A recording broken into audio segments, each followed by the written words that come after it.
over to California now, more specifically Oakland, just over the bridge from San Francisco.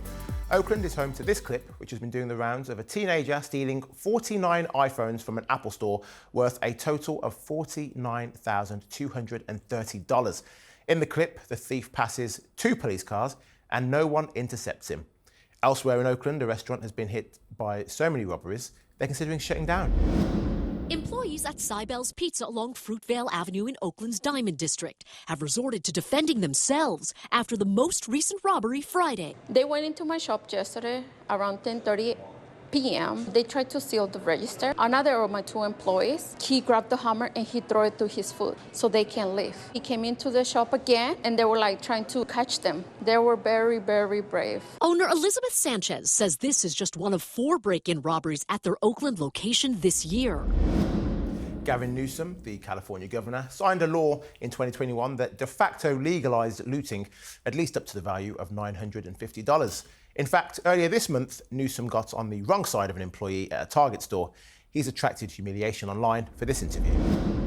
As we're checking out, the woman says, "Oh, he's just walking out. He didn't pay for that." I said, "Well, why aren't you stopping him?" She goes, "Oh, the governor lowered the threshold. There's no accountability. I said, "That's just not true. We're having a conversation. Where's your manager?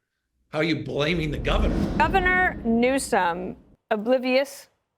I think he's amazing. I think we found 3 words to best describe him. Where's the manager? America needed a name for a male Karen, and it's Gavin.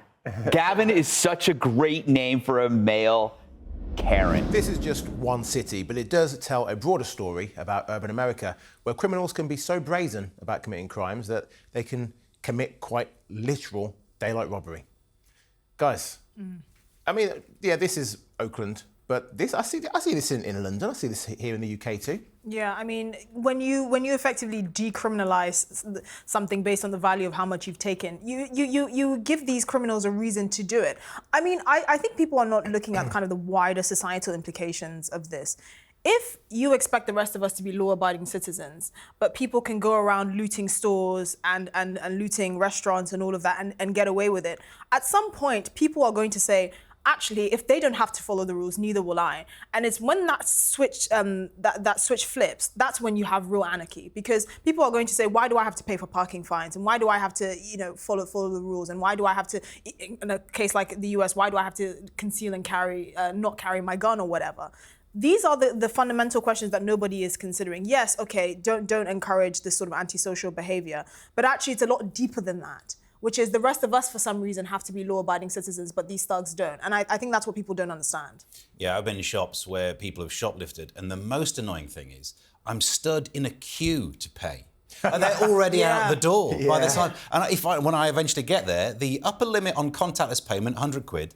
The upper limit of what you'll be arrested for is 200 quid. How can you get more in your basket if you're shoplifting than if you try and pay on a card? It's ridiculous. Yeah. And to see that clip of all the iPhones going, I don't know what the solution is, because if the police aren't going to do it, you can't actually expect cashiers to do it. No. Unless the job of cashier then has to include like being RoboCop and have to track these people down. Yeah. So you need the police to do it. If they're not going to do it, my suggestion would be exploding iPhones.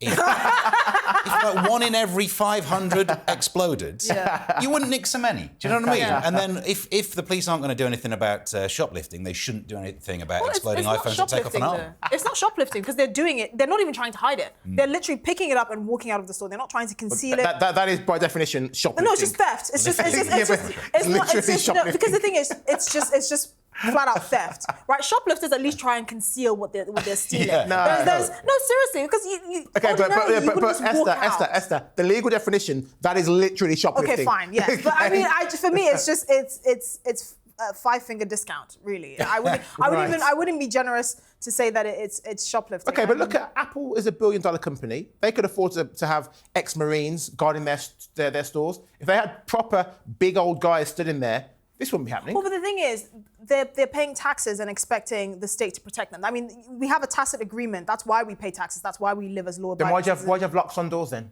When it gets to night time, 8 p.m, they lock the door, they put the alarm on, Why do that? Well, If it's all about the police, and that's all it should be. The police are supposed to guide everything, but that's not the police's job. If that's the case, the police are called to respond. The police are not there to stand outside all the shops. Okay, then let's go further. If I don't need the police at all, if you have because the thing is, if you have if the mechanisms you choose to have in place to prevent this sort of behaviour actually negates the necessity of a policeman, okay, fine. I get to carry around an AK-47 and I get to defend my property in the way that I see fit. Because if you go to Cartier, you go to any of those Tiffany's and Co. They have security guards. The doors are locked. You go to the jewellery quarter. It has to be buzzed in and buzzed out. That's an issue?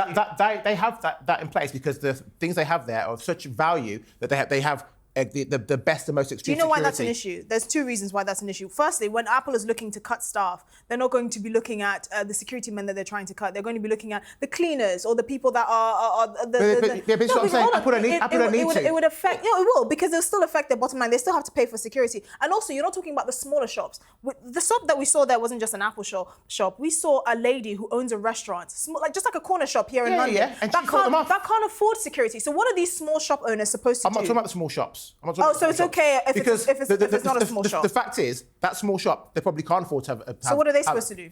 What she's doing now, she's fighting for her livelihood. She's throwing hammers. That's ridiculous. But the Apple store, they are making billions. So you're saying, well, they've got to keep their bottom line. They're not struggling. They can afford to spend another £1 million a year on security stuff. But the answer is the tax. The first presumption would be if you make billions, you pay a lot in tax. So they would be paying more in tax than the small shop. Yeah, the small shop can't afford to actually man their own security, so they pay taxes and want the police.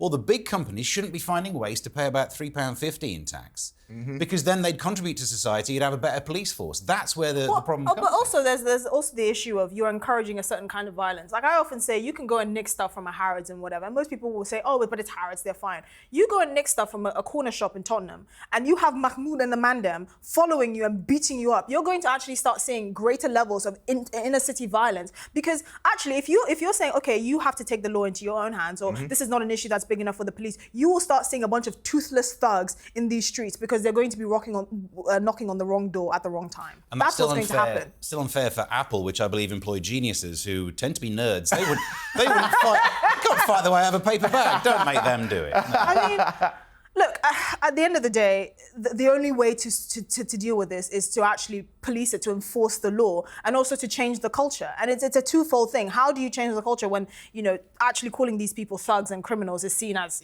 racist or whatever? Okay, but this one I'm asking you. How can the police, whose job is to police a whole city area, how are they supposed to just go and park outside a shop and then say, we're going to stand inside the Apple store in case someone comes in to try and steal all the phones? What about every other shop? It's not the police's job to be security guards. Their job is to be called and to respond. So how else would you enforce the law? You enforce the law by when this guy's robbed the shop, then Apple call the police. That's the mechanism. That's how the police work. But that's the mechanism with which we enforce the law. Because the thing is, security guards also have their legal restrictions on them. So there are many security guards here in the UK that say we don't actually bother stopping or trying to restrain someone from shoplifting because we could actually get sued. The way that you enforce the law is through police. That's externalized violence of the state. That's the power that we entrust with them. If you're saying actually the police can't stop by in case someone shoplifts or whatever, then there's no point in having a police. No. That's your job. Your job is to enforce the law. Because listen to what I'm saying. When a crime happens, you call the police. The police's job is not to stand in a shop or in a busy area and say, okay, I'm here. If anyone wants anything, I'll be here. No, the police enforce the law. Actually, yeah, there is. Because that's why with knife crime in London, we're saying where are the bobbies on the beat? Because actually police presence is a deterrent. That's completely different. That's completely different to standing in a shop.